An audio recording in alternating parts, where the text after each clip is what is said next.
बागेश्वर धाम के बाबा पंडित धीरेन्द्र शास्त्री की वैवाहिक जीवन की बहुत ही चर्चाएं आपने सुनी होंगी। कई बार बीच में चर्चा आई कि कथावाचिका जया किशोरी से उनका विवाह होने जा रहा है। इस तरह के रूमर जब फैले तो लोगों में काफी कौतूहल का विषय रहा, लेकिन अब इस वक्त एक और नया विषय जुड़ गया है जो गंगोत्री से बागेश्वर धाम को जोड़ने जा रहा है। इस वक्त हमारे साथ गंगोत्री से चल के चित्रकूट पहुंची एक MBBS की छात्रा और साध्वी भी उनको कह सकते हैं, जिन्होंने प्रण लिया है कि वो बाबा पंडित धीरेन्द्र शास्त्री से विवाह करेंगी और यही ख्वाहिश लेकर के दिल में अर्जी लिए हुए हैं और बाबा बागेश्वर के दरबार पे जा करके अर्जी लगाएंगी। तो आइए बात करते हैं उनसे और ये भी बता दें कि ये युवती ये एक यूट्यूबर हैं, यूट्यूब में इनके वीडियो हैं, भजन गाती हैं और साध्वी भी हैं, साथ में MBBS की छात्रा भी हैं। तो आइए बात करते हैं कि किस तरीके से चित्रकूट पहुंची हैं और किस तरीके से वो बाबा बागेश्वर के धाम पे जा करके अर्जी लगाएंगी। आपका बहुत बहुत स्वागत है चित्रकूट में, ABP न्यूज में। तो ये बताएं कि आप बाबा के पास जा रही हैं, बाबा पंडित धीरेन्द्र शास्त्री जी के पास, तो सबके दिल के राज जानते हैं, तो क्या जो अर्जी आपके दिल में है क्या बाबा वो राज जानते हैं? जय श्री राम, जय बागेश्वर धाम की, जय सन्यासी बाबा की। जब से मैंने गंगोत्री से ये कलश यात्रा प्रारंभ करी है, गंगोत्री धाम से बागेश्वर धाम तक, तब से तरह तरह से मुझे ये प्रश्न पूछ रहे हैं कि क्या मैं मनचाहा वर पाने जा रही हूँ, क्या मैं बागेश्वर बाबा से, पूज्य महाराज श्री से शादी करने जा रही हूँ, और तमाम तरह के मुझसे प्रश्न पूछ रहे हैं। तो मैं सभी लोगों को बताना चाहूंगी कि आप लोगों को वेट करना पड़ेगा 16 जून तक का। 16 जून को मैं महाराज श्री के साथ में रूबरू होंगी, क्योंकि महाराज श्री अंतर्यामी है, प्राणनाथ है, करुणा निधान है, हर किसी के मन की बात पहचान लेते हैं। तो मेरे मन में भी जो मेरी मनोकामना है, जो सोच के मैंने ये गंगा कलश लिया है, मुझे लगता है मेरे बालाजी सरकार ने अब तक ये बात पूज्य महाराज श्री तक पहुंचा ही दी होगी। तो इस बात में जो भी सच्चाई है मैं 16 जून को आपके सामने लाइव आकर बता दूंगी। तो क्या लगता है कि बाबा आपके मन की बात जान जाएंगे? वो जान चुके हैं, मुझे ऐसा लगता है, क्योंकि बालाजी सरकार है ही ऐसे, उन्होंने बात पहुंचा दी होगी महाराज श्री तक। तो आपको कोई मतलब जो आप जा रही हैं चित्रकूट से चल के, तो क्या इसमें पद यात्रा करते हुए जाएंगी या गाड़ी से जाएंगी, और क्या बाबा पंडित धीरेन्द्र शास्त्री जी ने आपको समय दिया है?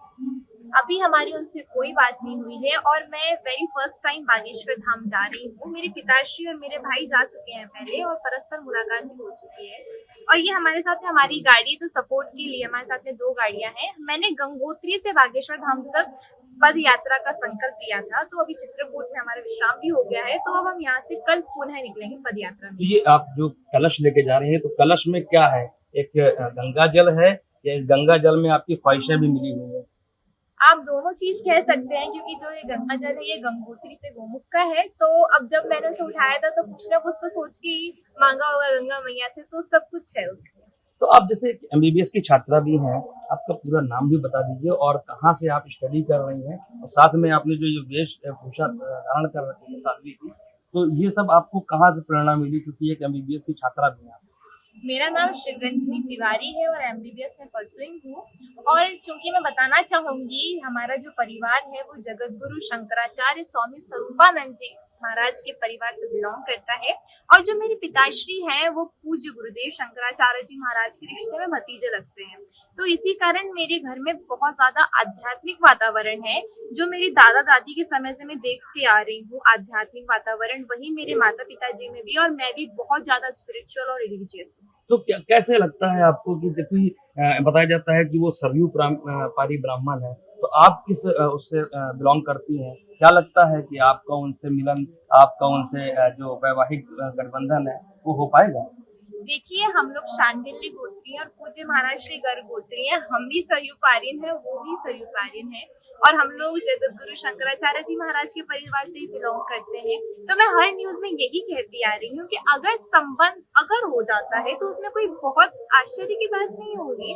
तो बस मेरे मन में है तो बहुत सारी कामनाएं, वो तो सब महाराज श्री ही जानते हैं, और ऐसा है किस्मत का लिखा कोई भी मिटा नहीं सकता। मुझे मेरे बालाजी सरकार पे पूरा भरोसा है कि जो भी मैंने मनोकामना, चूंकि मैं 2021 2021 से पूज्य महाराज जी से जुड़ी हुई हूँ और तब से ही मेरी बागेश्वर धाम से आस्था जुड़ी है।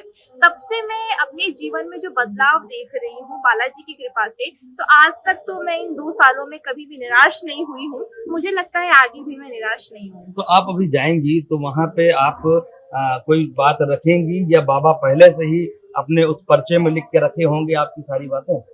बाबा जी अंतर्यामी हैं, उनको हर बात पता चल जाती है, इसमें कोई संदेह नहीं। वो चमत्कारी हैं और उनके सामने तो अल्फाजों की जरूरत ही नहीं, वो तो खुद ही मन की बात पढ़ के पर्चे में लिख देते हैं। और मुझे ऐसा लगता है कि शायद मेरे नाम का पर्चा भी बालाजी महाराज बनवा चुके हैं। अच्छा, तो एक चीज और बताइए, क्योंकि बाबा कहते थे कि कई बार हमने मंच में देखा कि जो भी विवाह की बात करते थे तो वो कहते थे कि विवाह की जिम्मेदारी मैं अपने गुरु जी को देता हूँ, जगत गुरु रामभद्राचार्य जी को पद विभूषण है वो, और वही उनके गुरु हैं, तो वही इस बारे में कुछ बोल पाएंगे, वही जो डिसीजन लेंगे फाइनल होगा। तो क्या आपने उनसे चित्रकूट आई, उनसे भी आशीर्वाद लिया है? जी नहीं, मैं पूज्य गुरुदेव जी से यहाँ चित्रकूट में तो नहीं मिली हूँ, लेकिन जब हरिद्वार में हमारे यहाँ कुंभ लगा था तब मैं उनसे मिलने जरूर गई थी, उनके दर्शन लेने अवश्य गई थी। तो अब लग रहा है आपको कि आपकी अर्जी कबूल होगी? अब वो तो बालाजी महाराज जाने, मुझे क्या पता मेरी अर्जी के बारे में। मैंने तो बस बालाजी महाराज से प्रार्थना करी है। चलिए, बहुत बहुत शुक्रिया। तो ये थी शिव रंजनी जी, जो MBBS की छात्रा है, यूट्यूबर है, भजन गायिका है, और ये अपनी अर्जी लेकर के चित्रकूट से कल बागेश्वर धाम पद यात्रा करती हुई पहुंचेंगी और बाबा के सामने अर्जी रखेंगी। और ऐसी इनकी ख्वाहिश है कि बाबा इनके मन की बात जानेंगे और वैवाहिक गठबंधन में जुड़ने की हामी भरेंगे। ज़ियाउल हक, ABP गंगा, चित्रकूट।